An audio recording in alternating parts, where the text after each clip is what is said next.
أعوذ بالله من الشيطان الرجيم بسم الله الرحمن الرحيم كيف تكفرون بالله وكنتم أمواتا فأحياكم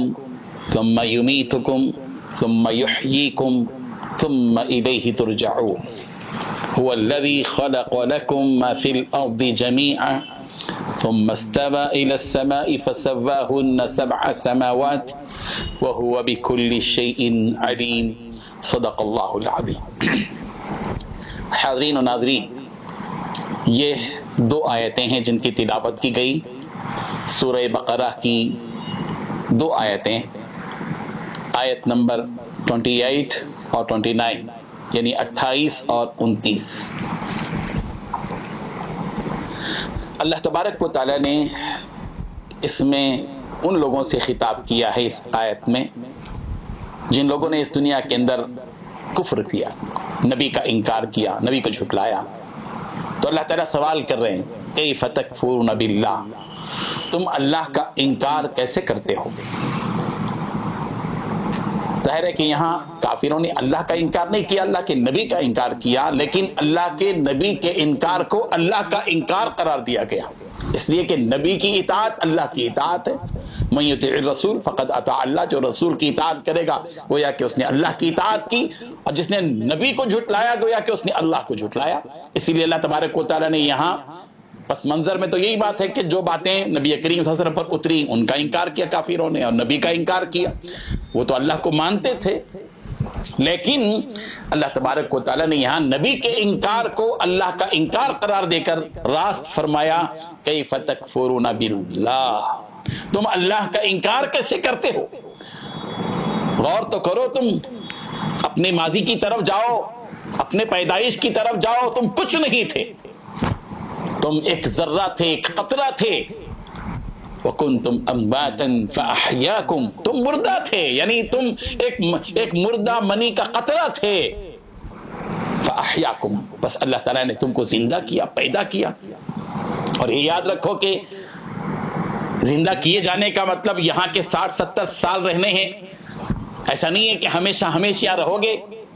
تم کو گرفتار کیا جائے گا، تم کو موت آ کر پکڑے گی، ثم یمیتکم، پھر اللہ تبارک و تعالی تمہیں موت عطا کرے گا، مردہ کرے گا تمہیں۔ پھر اتنا ہی مت سمجھو کہ مر جاؤ گے تو قصہ ختم ہو جائے گا، نہیں، ثم یحییکم، پھر اللہ تبارک و تعالی تمہیں زندہ کرے گا، ثم الیہ ترجعون، پھر تم اسی کی طرف لوٹائے جاؤ گے، ترجعون، لوٹائے جاؤ گے۔ کیف، کیسے، تکفرون، تم انکار کرتے ہو، باللہ، اللہ کا، وکنتم، اور تو تم تھے، امواتن، مردہ، فاحیاکم، پس اللہ نے تم کو زندہ کیا، ثم، پھر، یمیتکم، تم کو مردہ کرے گا، تم کو موت دے گا، ثم، پھر، یحییکم، زندہ کرے گا تمہیں، ثم، پھر، الیہ، اسی کی طرف، اسی اللہ کی طرف، ترجعون، لوٹائے جاؤ گے۔ اور یہ بھی سنو، هو الذی، وہی ہے وہ اللہ جس نے خلق لکم، تمہارے لیے پیدا کیا، ما فی الارض، ان ساری چیزوں کو جو زمین میں ہیں، دنیا میں، زمین میں، روئے زمین میں جتنی چیزیں ہیں یہ سب ہمارے لیے پیدا کی گئی ہیں۔ عارف باللہ ابن عطا فرماتے ہیں کہ اللہ تعالیٰ نے ساری کائنات کو تمہارے واسطے پیدا کیا، اور فرمایا کہ ساری کائنات تمہاری ہو اور تم خدا کے ہو جاؤ، تم اللہ کے ہو جاؤ، اس لیے اللہ تعالیٰ نے پیدا کیا۔ هو الذی، وہی ہے وہ اللہ جس نے خلق، پیدا کیا، لکم، تمہارے لیے، ما، اس چیز کو جو فی الارض، زمین میں ہے، جمیعا، ساری چیزوں کو پیدا کیا۔ یہ پھل پھلاریاں، یہ ترکاریاں، یہ اناج، یہ درخت، یہ شجر، یہ حجر، یہ بارش کا پانی، یہ پہاڑ، یہ سمندر، یہ سب جمادات، یہ نباتات، یہ حیوانات، یہ ساری چیزیں تمہارے لیے پیدا کی۔ پھر ثم استوى الى السماء، پھر اللہ تبارک و تعالیٰ آسمان کی طرف متوجہ ہوا،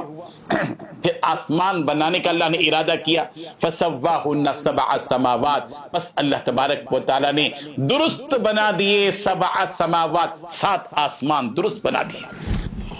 فسواهن، بس اس کو برابر کر دیا، درست کر دیا، 7 سماوات، سما کی جمع سماوات، 7 آسمان کو بالکل درست بنا دیا۔